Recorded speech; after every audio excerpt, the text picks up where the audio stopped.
Every year, Americans spend over $100 billion chasing the lottery dream. Your odds of hitting the jackpot? 1 in 300 million. Impossible, right? But what if someone hacked fate itself, rigging the game from inside, and walking away with millions? This is the true story of the biggest lottery scam in U.S. history. This isn't just another story about someone getting rich overnight. It's a story about deception so bold, it nearly rewrote the rules of chance itself. At its heart lies the lottery, America's billion-dollar obsession. Every week, millions of people line up at gas stations and convenience stores, chasing one simple promise that a single ticket could change their lives forever. But in late 2010, that promise twisted into something darker. What appeared to be a routine jackpot soon spiraled into the largest lottery fraud in American history.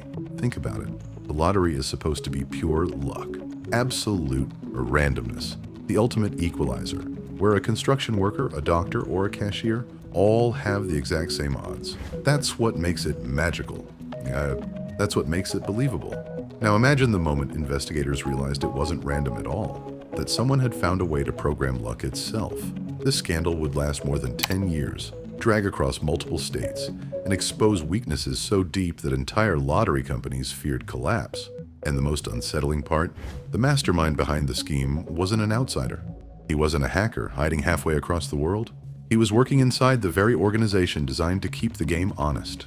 The man hired to make sure it could never be rigged was secretly rigging it himself.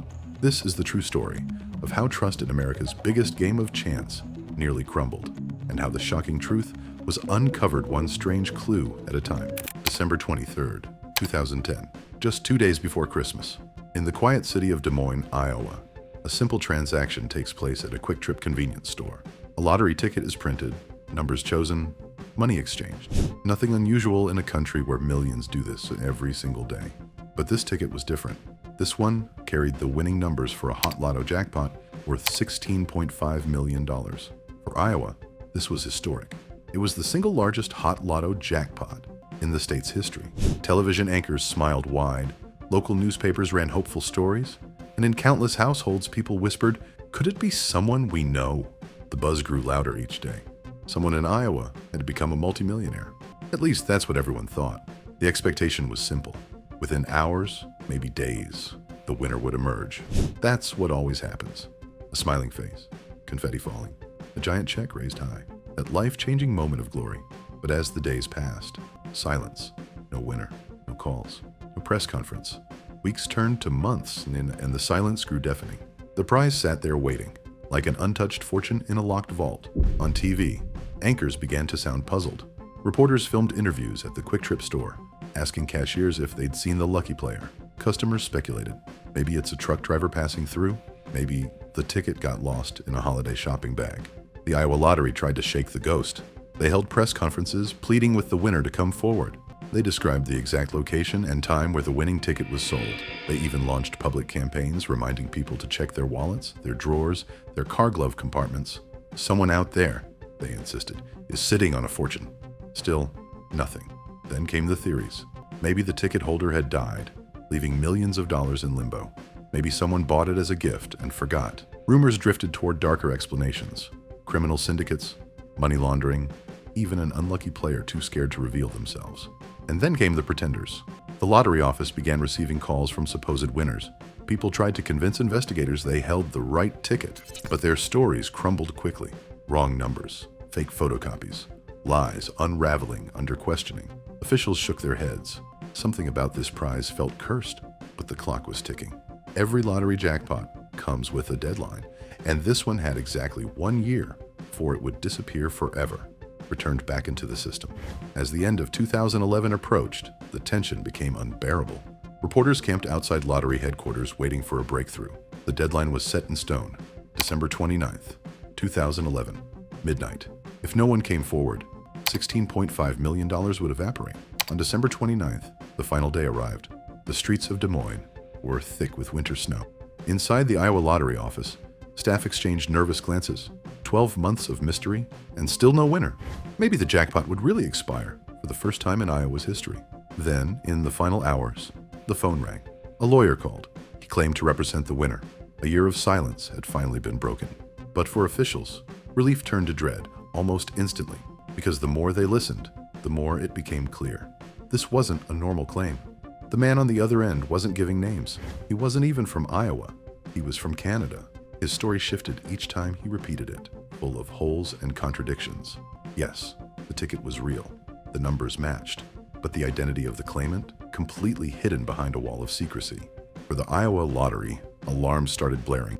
This wasn't just a missing winner mystery anymore. This was something stranger, something much darker. And for investigators, one unsettling question loomed over everything. Why would anyone in the world wait until the very last possible hour to claim a ticket worth millions, unless they had something to hide? December 29th, 2011. Less than 3 hours remained before the $16.5 million jackpot vanished forever. Inside the Iowa Lottery headquarters, staff prepared for disappointment.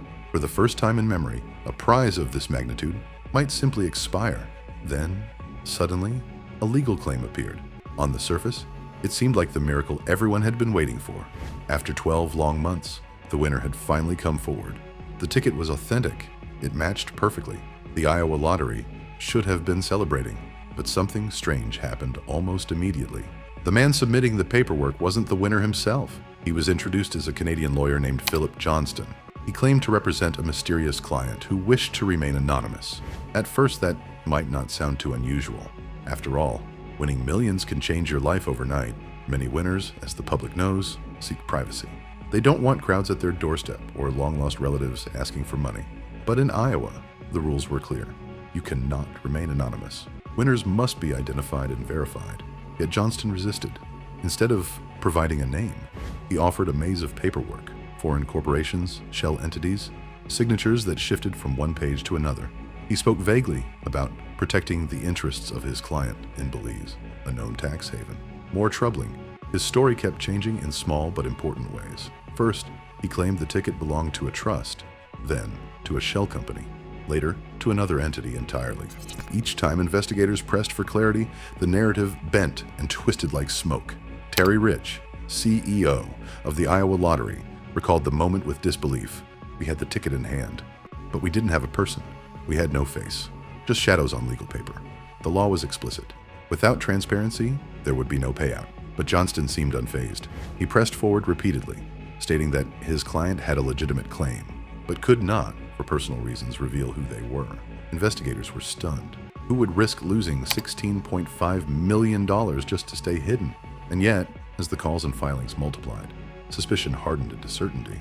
Something wasn't right. To the Iowa public, the story became a sensation. News stations reported breathlessly, a lawyer from Canada has shown up to claim Iowa's missing jackpot, but refuses to say who bought the ticket. Talk radio buzzed with theories. Was it organized crime? International money laundering? Even whispers of political figures being involved caught traction. Behind the cameras, investigators pulled their hair.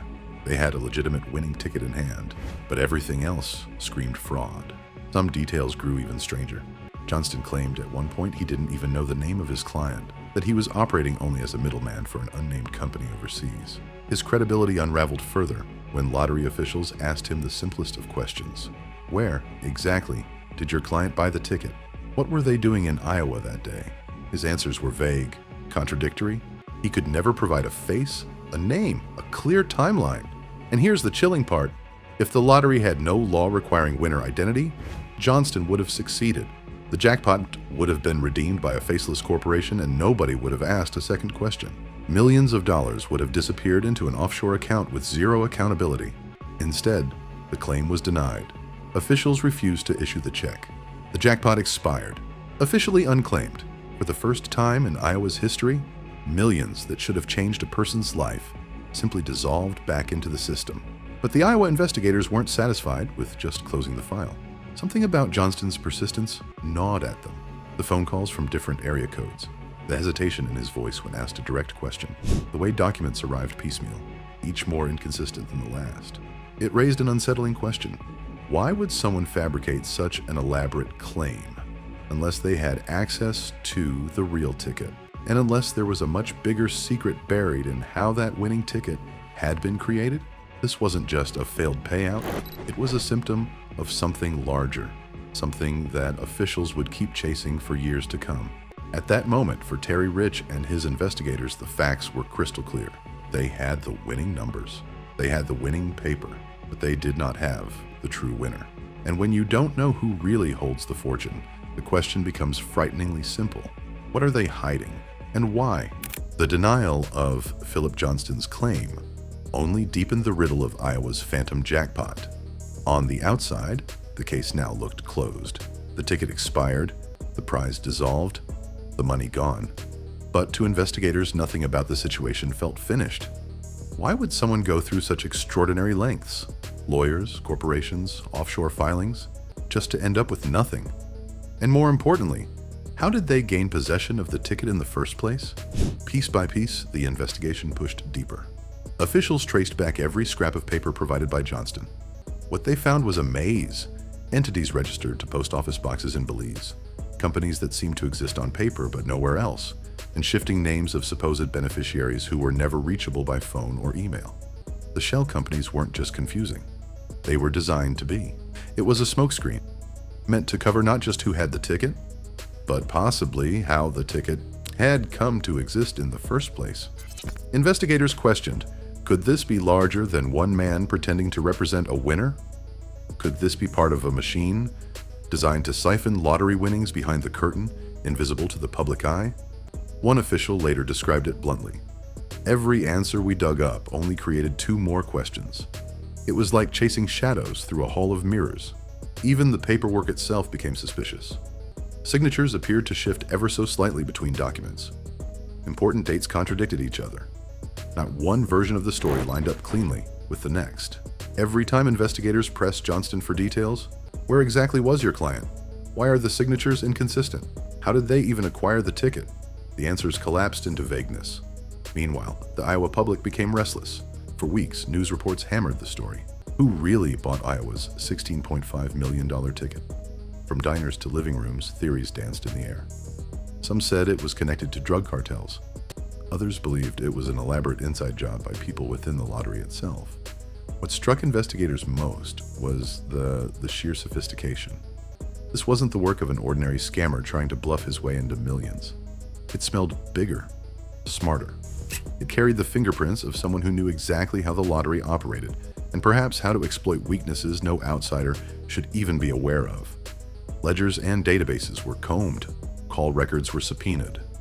Still, the trail was murky. They had a real ticket, but a fake story. They had corporations, but no people. They had a legitimate claim, but no legitimate winner. Then, another question seized the minds of investigators.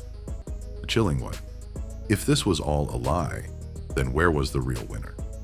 Because someone, somewhere, had walked into that quick trip in December 2010 and bought that ticket. The security cameras proved it. The paper slip proved it. So where did that person go? Why hadn't they come forward themselves? Suspicion started to creep inward. Some in the lottery office whispered, could a staff member be involved? After all, who else would wait until the deadline, then send a lawyer from another country, armed with a story no one could verify? The deeper they went, the uglier the questions became. If the integrity of the lottery could be gamed once, what if it had already been gamed before? But for all their digging, investigators hit a wall. Every corporate filing led to dead ends. Every phone call turned to static. Johnston himself eventually disappeared from the picture, refusing follow-ups. With no claimant, no proof, and no payout, the case risked going cold. For a time, it looked like the $16.5 million mystery would vanish into the fog. A bizarre footnote in Iowa's history. Yet behind the scenes, persistence remained. Law enforcement agents refused to drop it. They had no clear suspect. They had no crime they could prove. But their instincts screamed something wasn't right, and buried in the evidence, quietly sitting in a locked archive, was one piece that hadn't been fully examined. A grainy video file, time-stamped from December 2010. It showed the quick trip counter. It showed the transaction. And it showed the person who purchased the winning ticket. The man who had set this entire scandal in motion was there, in front of the camera, hoodie pulled up, face partially obscured. The jackpot no one wanted to claim had a buyer, after all. The question now was simple and terrifying. Who was he? For nearly a year, the Iowa lottery mystery lingered like an unsolved riddle. Investigators had a winning ticket and a failed claim, but no face, no name, and no way to connect the dots. The case was turning cold, documents gathering dust in filing cabinets. And then, a fresh set of eyes joined the hunt. His name was Rob Sand. At the time, Sand was a young assistant attorney general, only in his late 20s, but he had built a reputation. Smart, fearless, and relentless, with details others might overlook. To outsiders, he was just another junior prosecutor. Inside the walls of Iowa's justice system, he was quickly becoming known as someone who could crack puzzles others couldn't. For Sand, the mystery of Iowa's unclaimed lottery ticket wasn't just strange, it was personal. The integrity of the state's entire lottery system was under question, and by extension, the faith of every person who had ever bought a ticket. Sand decided he couldn't let the trail die. He returned to the mountain of evidence. Phone records, legal filings, interviews. Each piece felt incomplete, like parts of a jigsaw puzzle from different boxes. But among the evidence was something no one had given much thought to: the original security footage. The Quick Trip convenience store in Des Moines had recorded the precise moment the winning numbers were purchased. Somewhere in that grainy footage was the face they needed. Sand requested the video be pulled, and when he pressed play, the room fell silent. The screen flickered to life with the date stamp, December 23rd, 2010. The store counter appeared, fluorescent lights buzzing above, and there he was, a man in a black hoodie, walking casually to the register. His face partially obscured, he moved with the ease of someone used to blending into the background. He paused, pulled out cash, and purchased the hot Lotto ticket. The ticket. For a long moment, the investigation team just stared. They weren't looking at a name on a document anymore. They were looking at a human being, a living, breathing person, frozen in pixels, who had set off a $16 million storm. But there was a problem. The video was too grainy to identify him outright. His hood concealed most of his face. Investigators could not simply declare, "Here is our winner." That's when Sand proposed something bold. If they couldn't solve who he was on their own, maybe the public could. It was a risky decision. Releasing footage meant tipping their hand. Whoever this man was, if he saw himself on TV, he'd know the net was closing in. But the investigators weighed their options. The case was at a standstill. Without identification, it would vanish for good. So in 2014, the Iowa Lottery did something extraordinary. They went public with the tape. Nightly news programs across Iowa broadcast the clip. Anchors declared, "Do you know this man?" Authorities say he purchased a $16.5 million ticket that was never claimed. The footage ran again and again. A hooded figure at the counter, sliding cash across the register, pocketing the slip of paper that held untold millions. Across the state, people watched closely. Some shrugged, others leaned forward, and then, just as the investigators had hoped, the phone began to ring. One caller said, "I know that guy." Another insisted, "That walk, those hands, I recognize him." Slowly, a picture emerged. The identity of the shadow in the video was no mysterious outsider, no criminal mastermind millions of miles away. The man in the hoodie was Eddie Tipton. For investigators, the revelation hit like a thunderclap, because Eddie Tipton wasn't some random stranger. He wasn't even just a resident or a lottery player. He was the Information Security Director at the Multi-State Lottery Association. The man responsible for protecting the integrity of the very system was the one on tape purchasing the ticket. This was no coincidence. It couldn't be. Imagine the implications. The guardian of the lottery, the one man tasked with making sure no one could ever cheat, had been caught on camera holding a ticket worth millions. Authorities were stunned. The public was fascinated. Every news outlet devoured the twist. An IT man, a supposed genius in charge of the computers that powered the lottery draws, was now the prime suspect. Questions cascaded like falling dominoes. Had Tipton actually played the game illegally? Or had he designed a way to win it? Was the unclaimed jackpot a mistake? Or was the entire process compromised from the inside? And if he could do it once, how many other jackpots across America had already been manipulated? Rob Sand and his team suddenly had traction. For the first time, they had a name. They had a man. They had a direction for the investigation to finally surge forward, but they also knew what this meant. The very foundation of the lottery's trust had cracked wide open. If Eddie Tipton could corrupt the system, no jackpot, no winning number, no big check carried the same meaning anymore. The video didn't just identify a suspect. It raised a darker truth. The lottery wasn't attacked from outside. It was betrayed from within. And as investigators braced for battle, one haunting question echoed through every office, newsroom, and household that followed the story. If the keeper of the game was cheating, then was there ever such a thing as luck in the first place? When investigators put a name to the hooded figure in the quick trip footage, they expected a petty criminal, maybe a lucky gambler, or a desperate man trying to cash in on a ticket. What they didn't expect was Eddie Raymond Tipton. To most Americans, the name meant nothing. But for those in the small world of state lotteries, Eddie Tipton was not just recognized, he was trusted. He was the Information Security Director at the Multi-State Lottery Association, the organization that managed games for more than 30 U.S. states. It was Tipton's job to guard the very heart of the system. He oversaw the random number generators, the machines designed to make the lottery tamper-proof. He was the man others went to when they worried about security breaches or fraud. Ironically, he was the one who taught colleagues how impossible it would be to ever beat the system.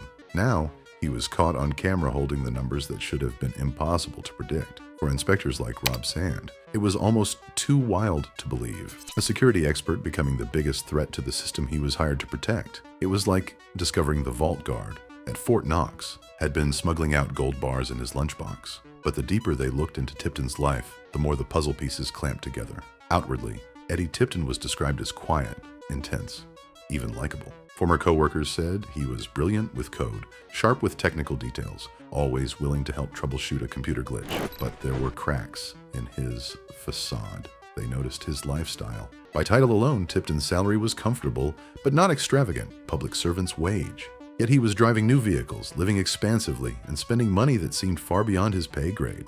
Vacations, lavish purchases, cash transactions that didn't line up with his bank account. Then came his circle. Investigators began cross-referencing lottery winners across multiple states, and strange patterns emerged. In Wisconsin, in Kansas, in Colorado. Over and over, jackpot-winning tickets seemed to surface in places connected to people in Tipton's orbit. Brothers, close friends, even an ex-girlfriend. It wasn't just coincidence. It was too neat, too suspicious. Take one case. In 2005, a lottery ticket worth nearly $570,000 was claimed in Colorado by a man connected to one of Eddie's close friends. In 2007, another suspiciously lucky win, this time involving family ties. Each incident had slipped under the radar individually, small enough to avoid headlines. But when investigators stitched them together, a pattern of improbable luck formed. The evidence was circumstantial, but damning in scope. Prosecutor Rob Sand recalled that moment vividly. It wasn't about one ticket anymore. It was about dozens of them, each leading back, in some way, to Eddie Tipton. Suspicions only grew when colleagues were quietly questioned. Some reported that Eddie sometimes lingered near the lottery machines longer than necessary during maintenance checks. Others mentioned odd late-night work sessions, times when he insisted on running software updates alone. Still, nothing was concrete. They had no footage of him tampering with the machines, no files showing suspicious downloads, just a man in a hoodie buying a jackpot ticket, a life funded by more money than he should reasonably have,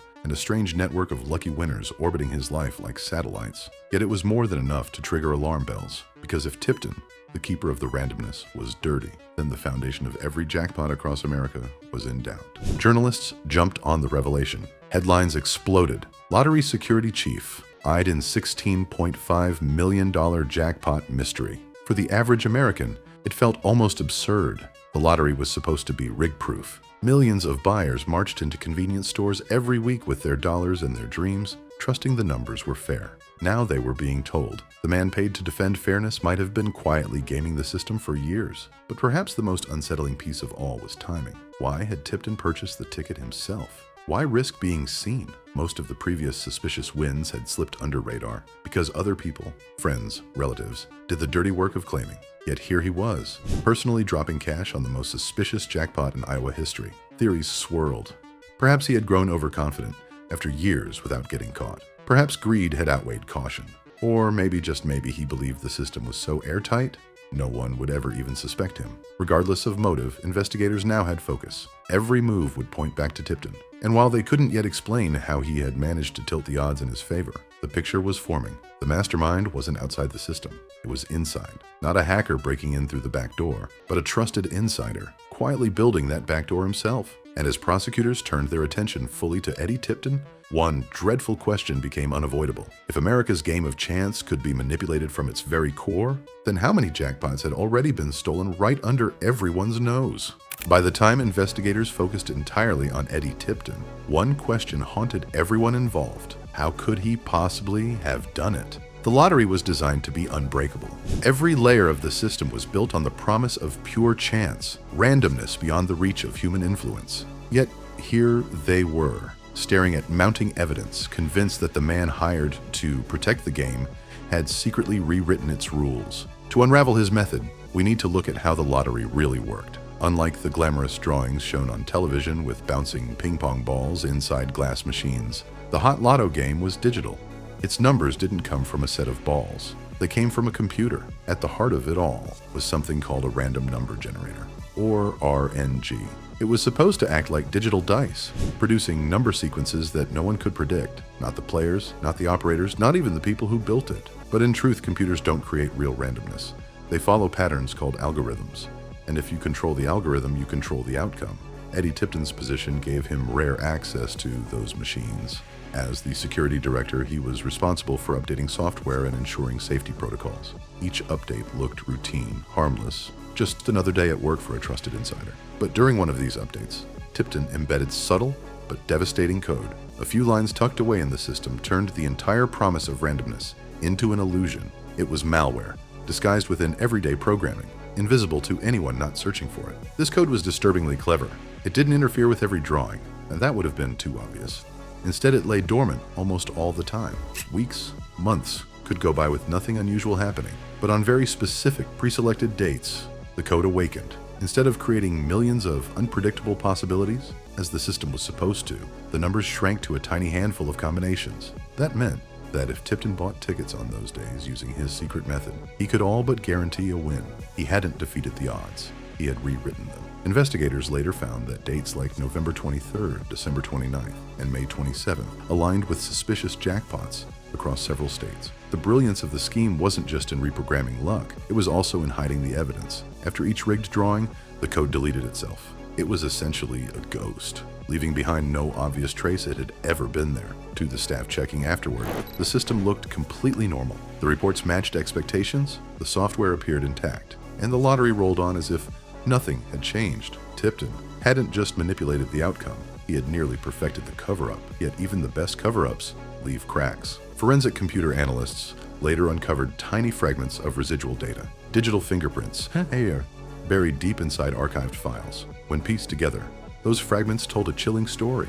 The randomness had not been random at all. The very man charged with keeping fraud out of the system had carefully placed it inside. When investigators compared this to real-life outcomes, the pattern crystallized. Eddie's family members, his close friends, even acquaintances connected to him, had claimed unlikely jackpots across multiple states. Strangely, many lined up with the very dates his code had targeted. Officials realized the Iowa Hot Lotto fiasco was not an isolated case. It was part of a broader network of manipulated wins orchestrated quietly over nearly a decade. And then, the strangest piece of all, Eddie Tipton himself at that quick trip counter in Des Moines, buying the $16.5 million ticket on camera. Why would the mastermind risk personally being recorded? Why not, like in other cases, hand the job to someone else? Some believe it was arrogance, built up after years of fooling the system.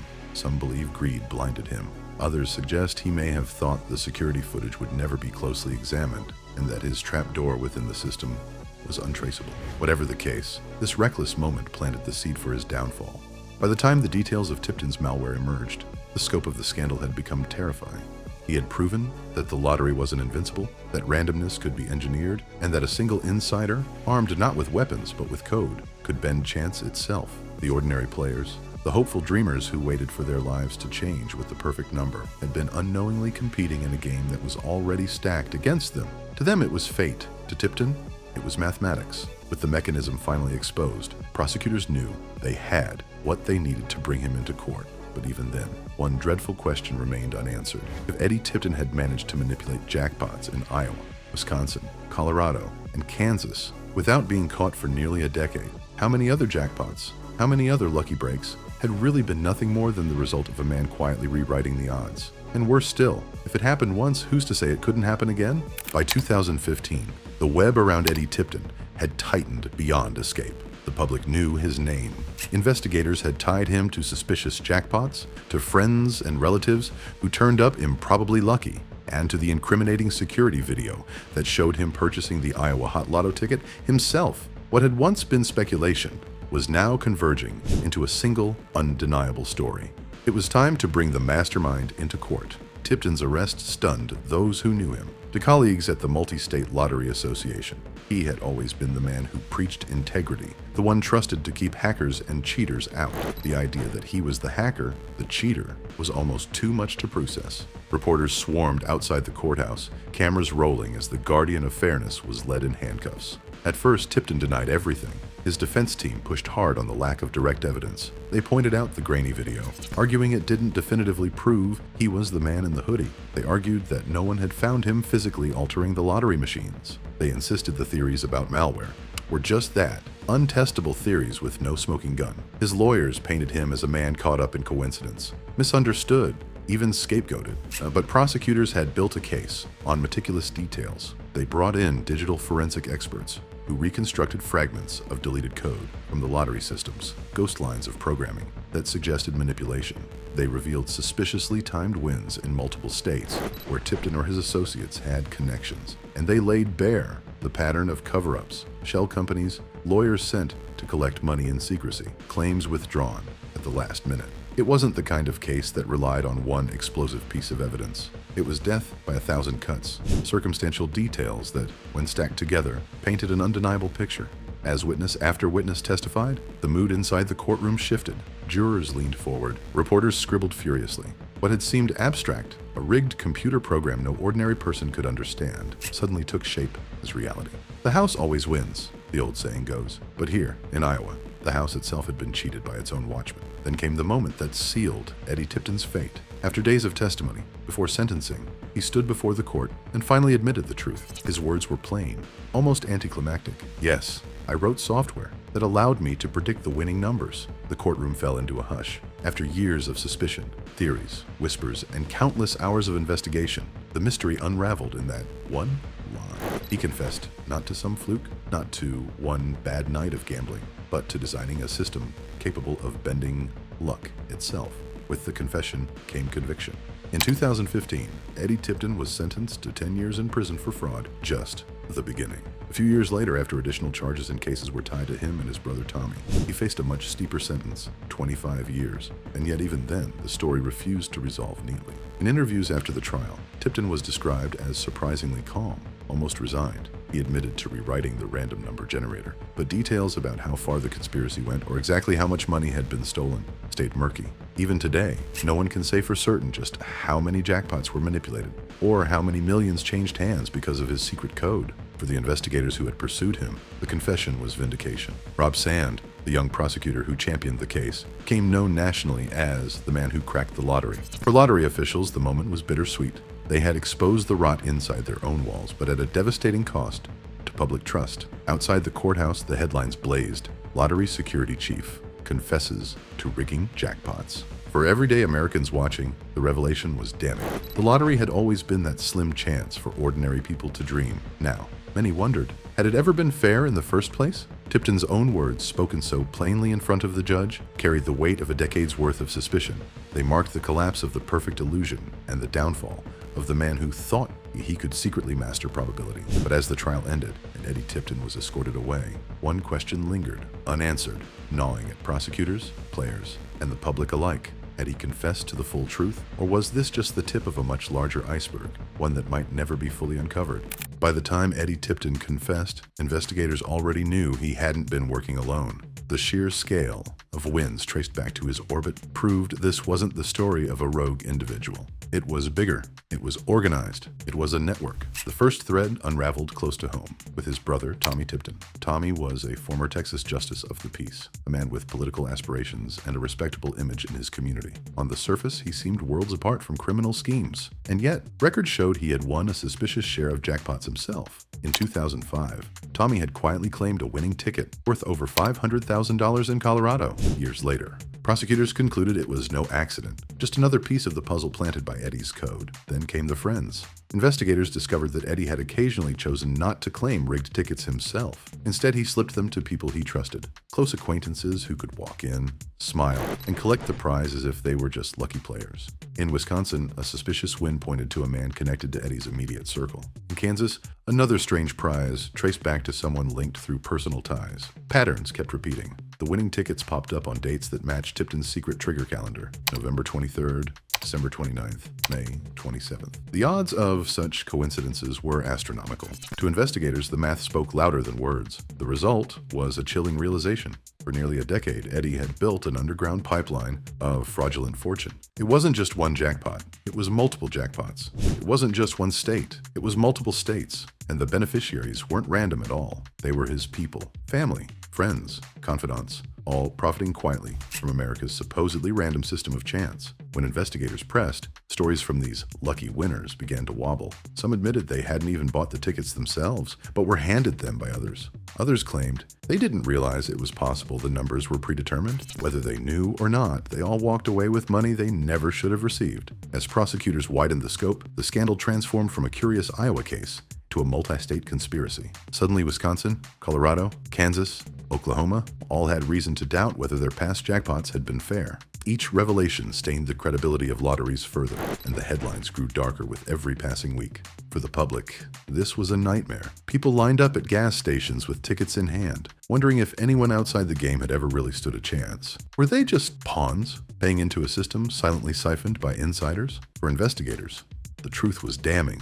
Eddie hadn't just manipulated the lottery once. He hadn't just bent the rules for himself. He had created a network of fraud, funneling money through relatives and acquaintances, turning what millions once believed was random chance into a private ATM. When the web was fully traced, prosecutors estimated that several millions of dollars had been stolen across multiple states, though the exact total may never be known. Some jackpots were claimed and forgotten. Others slipped through with such careful timing that suspicion only surfaced years later. The depth of the scheme will likely remain partly hidden forever. But one fact shined through every layer of the conspiracy. Eddie Tipton had not acted alone. He had engineered a community of trusted hands ready to launder his wins. It wasn't luck. It wasn't chance. It was collaboration, conspiracy, a family business of fraud. And as trials unfolded for his brother and others, the lottery industry faced its darkest question yet. If insiders could conspire to rig the system once, how many others were waiting in the shadows, ready to try again? The courtroom packed once again in 2017, years after the first revelations. This time, not just Eddie Tipton, but also his brother Tommy, stood before judges to answer for a decade of lies. By now, the picture was clear. Multiple jackpots across multiple states had been rigged. Millions of dollars in fraudulent winnings had been siphoned away through a carefully engineered network. The public wanted justice. For prosecutors, the case was about more than punishing one man. It was about restoring the public's faith in a system that had nearly collapsed under the weight of betrayal. One prosecutor stood up and made it plain. If the very guardians of fairness cannot be trusted, then the entire institution is meaningless. Eddie Tipton's final sentencing made headlines nationwide. With his brother by his side, he was handed 25 years in prison. His brother Tommy received his own sentence for his role in laundering the winnings. For a system built on dreams and hope, this trial felt almost biblical. A story of two brothers who tried to turn chance into certainty, undone by their own greed. But beneath the dramatic headlines, the reality of the punishment was complicated. Eddie Tipton never served the full quarter century. In truth, he spent only about 5 years behind bars before being paroled. For a man who admitted to rigging the very DNA of America's favorite gamble, many felt the time barely scratched the surface of true justice. Money was also at the center of the reckoning. Tipton was ordered to pay more than $2 million in restitution, meant to cover the fraudulent jackpots and compensate the states that had been cheated. But recovering that money proved far harder than writing the sentence. Most of the cash had already disappeared, spent, hidden, distributed, Payments trickled in inconsistently, and much of what was owed never found its way back to taxpayers. The punishment extended beyond prison walls. For Eddie Tipton, his career was destroyed, his reputation obliterated. Once a respected security director, he became the face of betrayal in the lottery industry, the man who had shaken confidence in an institution worth billions. For Tommy, the fall was equally brutal. From judge to convict, his name became synonymous with corruption. But perhaps the strangest twist was Eddie's own behavior after prison. Even as a convicted fraudster, he attempted to file legal claims. At one point, even suing the state lottery for what he claimed were contractual violations over his treatment. It was an audacious move. A convicted insider who had confessed to rewriting the odds, now trying to use the courts to regain leverage. None of these efforts amounted to success, but they underlined his refusal to let go of the game, even after his downfall. For the lottery industry as a whole, sentencing day did not feel like closure. Damage had been done. Rules were changed. Audits increased. Machines redesigned, yet the question of trust lingered. Could players ever again look at a ticket and truly believe, that the chance was fair? The answer wasn't so simple. For many Americans, the Tipton case was more than just a scam. It was a revelation about human weakness within institutions. The man who was paid to defend trust had quietly demolished it. And even with decades of prison time on paper, millions in restitution ordered, and a confession etched into court records, the punishment felt hollow to those who had invested their faith and their money into a dream, now tainted. In the end, Eddie Tipton walked away from prison far earlier than the system promised, but the weight of his crime, stealing luck itself, remains a sentence he will never escape. The case of Eddie Tipton closed in courts, but outside those chambers, it continues to echo like a warning. It wasn't simply about one man caught cheating the system. It was about how fragile trust can be when even the guardians of fairness prove corruptible. Today, Eddie Tipton lives quietly in Texas. A man who once touched the core of America's billion-dollar lottery industry now spends his days in relative obscurity. Neighbors describe him as polite, soft-spoken, even friendly. Some still say he's a good man who made a bad mistake. Others refuse to see him as anything less than a criminal mastermind who nearly reshaped the definition of chance. The truth of who Eddie Tipton really is may depend on perspective. Was he a cautionary tale of how temptation devours even honest men? Or was he a cold strategist, willing to betray millions of dreamers without remorse? The reality rests, perhaps, somewhere in between. What we do know is this: his actions changed the lottery forever. After the scandal, state lotteries across the country were forced into crisis mode. Audits were expanded, security systems redesigned, more human oversight was added, where machines once carried unquestioned authority. The comforting image of randomness, numbers tumbling down as equal possibilities, was fractured. What Tipton had done could, in theory, be repeated, and that terrified officials. Even with the reforms, doubt lingers. If the person tasked with defending the gate slipped through it so flawlessly, what about the next person, the next insider, tempted by greed? The money at stake is enormous. Every year, Americans pour more than $100 billion into lottery tickets. For states, that money funds schools, roads, and public services. But for players, it's hope. One ticket, one chance to leave every struggle behind. And yet, thanks to Tipton, so many now see that hope differently. In diners and living rooms, players still wonder, when we scratch and match, or when we watch the numbers crawl across the screen, are we chasing fairness or shadows drawn up by someone else's code? What makes Tipton's story uniquely haunting is not just that he did it, but how easily he did it. He wasn't a Hollywood hacker breaking in from some dark basement. He was a man in a suit with a badge and a trusted title. His access wasn't stolen, it was granted. He walked through the front door of the system, nodded at his colleagues, and quietly rewrote the rules. For nearly a decade, no one noticed. No alarm bells, no red flags, just a series of wins chalked up to coincidence. That alone reveals a horrifying truth. Systems we think are secure are often only as strong as the integrity of the people inside them. Imagine how many have played, convinced they had just as much chance as the person next to them. Imagine how many dollars, how many lives were funneled into games designed, yes, to offer a near impossible dream, but still a fair dream.